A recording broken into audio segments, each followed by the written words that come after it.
নিজের স্বামীর উপর পার্বতীর বিশ্বাসী নেই, সুখে থাকতে ভূতে কিলায়। কথাটা নিশ্চয় শুনেছেন। এবার হোঁচট খেতেই মনে পড়ছে সোম তার পাশে আছে। দাদামণি ধারাবাহিকে দেখছেন পার্বতী আর সোমের জুটি দর্শক চাইছে ঠিকই, আপনারাও অনেকেই চাইছেন, কিন্তু এ আবার কেমন শিক্ষা পার্বতীর? যে প্রেমিকের জন্য এতদিন কেঁদে মরছিল, সোমকে অস্বীকার করছিল, সেই প্রেমিক যখন ধাক্কা দিল তখন তার স্বামীর কথা মনে পড়ল। সোমের সাথে বড্ড অন্যায় হচ্ছে নাকি? বহু দর্শক বেজায় খেপেছেন, বলছেন এই ধারাবাহিক থেকে অনেক মেয়েদের শিক্ষা নেওয়া উচিত। অনেকেই আছেন জীবনের সঠিক মানুষকে সেটাই বুঝতে পারেন না।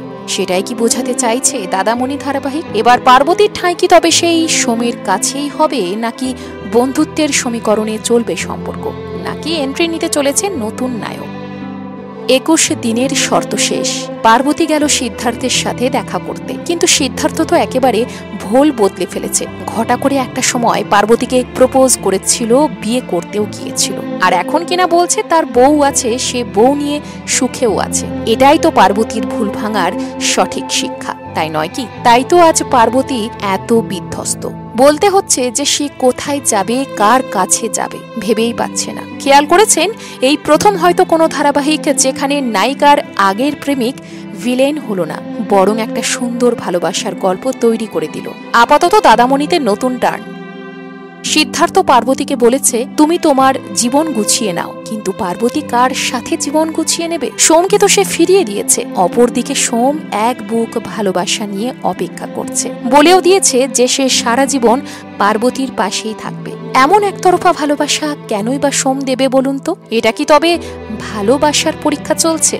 যদি পার্বতী সত্যি সিদ্ধার্থর সাথে চলে যেত তাহলে সোমের কি হতো? সোম সেটা ভাবছে না কেন? তবে কি নিঃশর্ত ভালোবাসাগুলো এমনই হয়, সব পয়েন্টে গিয়ে একেবারে অন্ধ?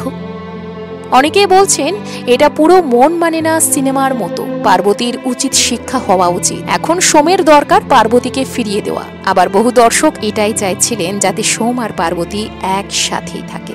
সোম কথা দিয়েছে যে সে সারা জীবন বন্ধু হিসেবেই থাকবে, কিন্তু স্বামী হিসেবে সোমের প্রতি পার্বতীর একটা টান আছে, সেটা স্পষ্ট, কিন্তু সেটা কি আদৌ গভীর ভালোবাসার টান?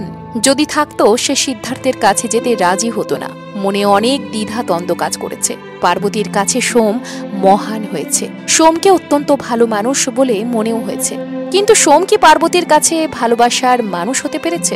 এখন পার্বতীর কাছে সিদ্ধার্থ নেই বলে কি তাকে সোমের কাছে ফিরে যেতে হবে? এটা কি সোমের জন্য একটু অপমানজনক নয়? আপনাদের কি মনে হচ্ছে এই ক্ষেত্রে নতুন নায়ক নায়িকা এন্ট্রি নিলে ভালো হবে, নাকি পার্বতী আর সোমের জুটিটাই আপনাদের কাছে বেস্ট? মতামত লিখুন কমেন্টে।